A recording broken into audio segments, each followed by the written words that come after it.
Well, let's look back and look at some of the films that came out 10 years ago this week and 20 years ago this week in a little segment we call Rewind, shall we? Let's start off with movies. This is a segment I refer to as the Feeling Old segment. Yeah, or I'm going to be dead soon segment. Let's start with the movies that came out 10 years ago this week. So old. We're starting with Gangster Squad. Maybe.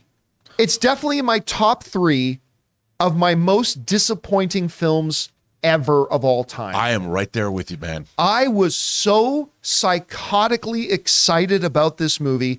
I thought this movie was a guaranteed Best Picture nominee at the Academy Awards. The cast is stacked. It's going to be the best thing ever. It's going to be the best thing ever. I remember I was at AMC at the time. I was telling the audience, this is going to be it. This is the movie, man. Marketing was great. The marketing was fantastic.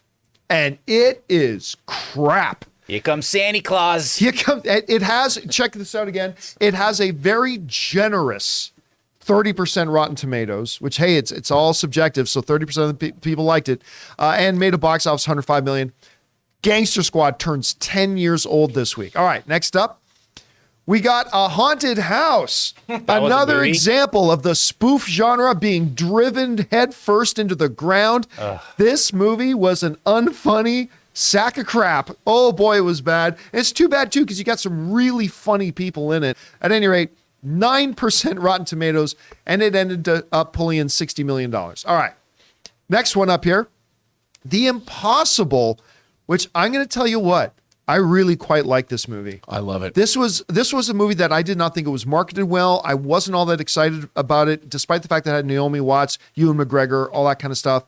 But I'll tell you what, I really quite enjoyed this film, and most of the critics did too, 81%, and a surprising 10 years ago, $200 million at the box office. And it's really funny because I never hear anybody talk about this movie. Yeah, I missed it. I wanted to see it. Yeah, so now is that it for the 10? We got, I think, let's see. Or do we have one more for the 10? We have one more. One more. This is the one that makes me shake my head going, this was 10 years ago? Yeah, I know. Zero Dark 30, which a fantastic movie. Completely fantastic movie. 91% on Rotten Tomatoes. Didn't do huge at the box office, but I'm telling you, this movie was great. 130. It was really the first starring vehicle for Jessica Chastain. It was really the first lead starring vehicle for Jessica Chastain, which I was really excited. I was really excited about her at that time. And Chris Pratt, we were just starting to see him in some dramatic stuff, so whatever. But I cannot believe that movie is 10 years old. I was at the premiere for this movie. Wow. And this is back when Chris was still with, I almost said Anna de Armas, Anna Faris. When Chris Pratt and Anna Faris were still married, and I remember talking to them at the premiere and stuff, but that was 10 years ago? Anyway, all right.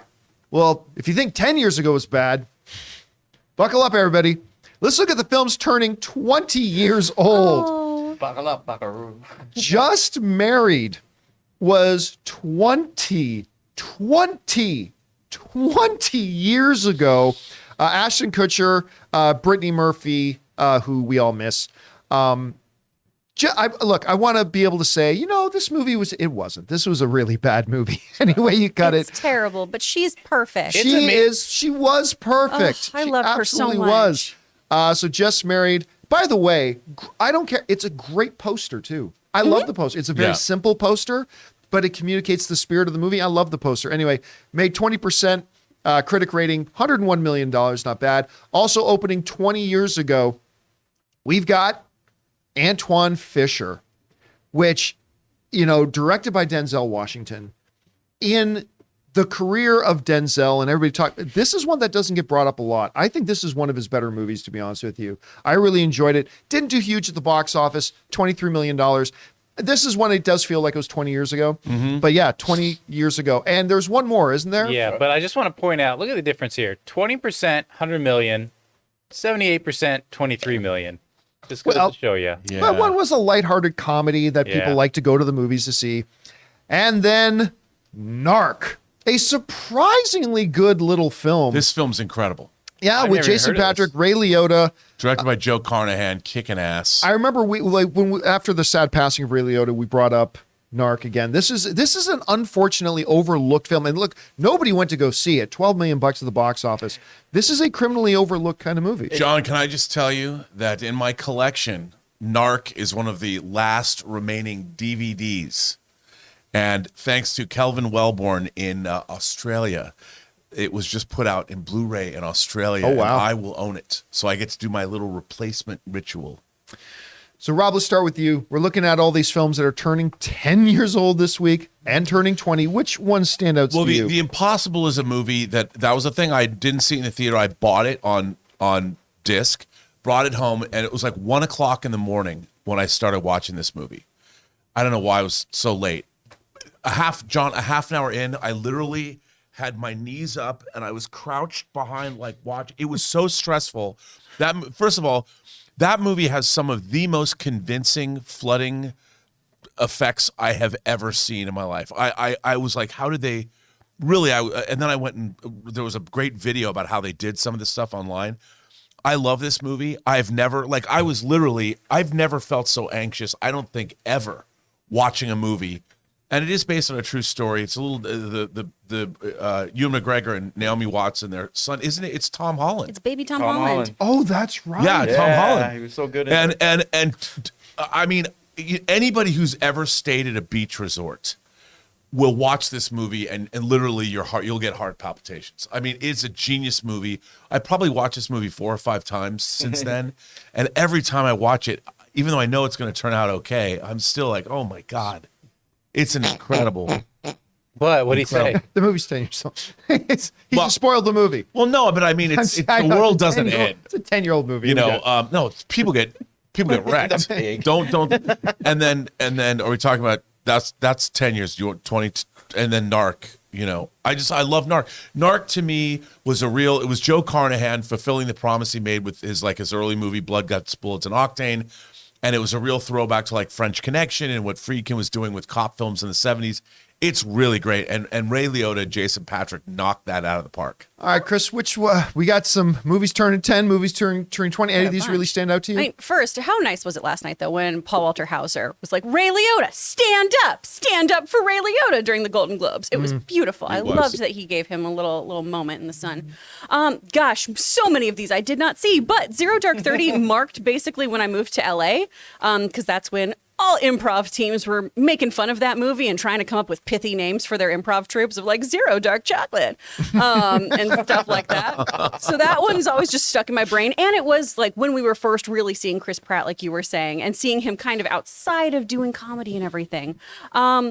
Brittany Murphy, I love so much. Just Married isn't good. It's not a good movie, but gosh, is she cute. She's so she was lovely. adorable. And I think she could have just had such an amazing career. It always breaks my heart every time I see an old film of hers, too. Gosh, and the rest of them, I really didn't see most of these films. I stayed at home. A lot of them all Yeah. are older. Anyway, guys, question is for you. When we're looking back at the films that turned 10 and 20 years old this week, which ones are the ones that stand out to you? For me, for all the wrong reasons, it's Gangster Squad. One of my most disappointed films You're ever. right about that, though. What about you guys? Jump down into the comment section below and let us know your thoughts.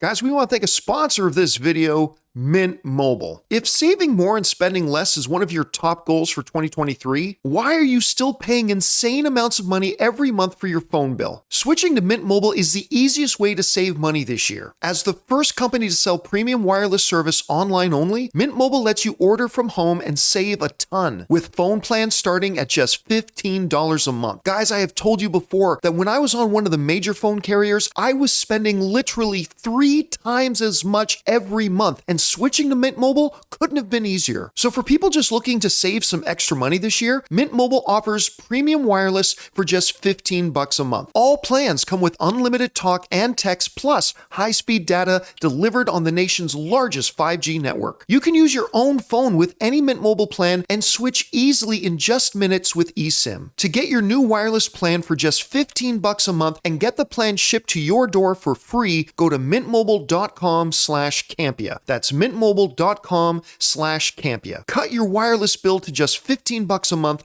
at mintmobile.com/Campea.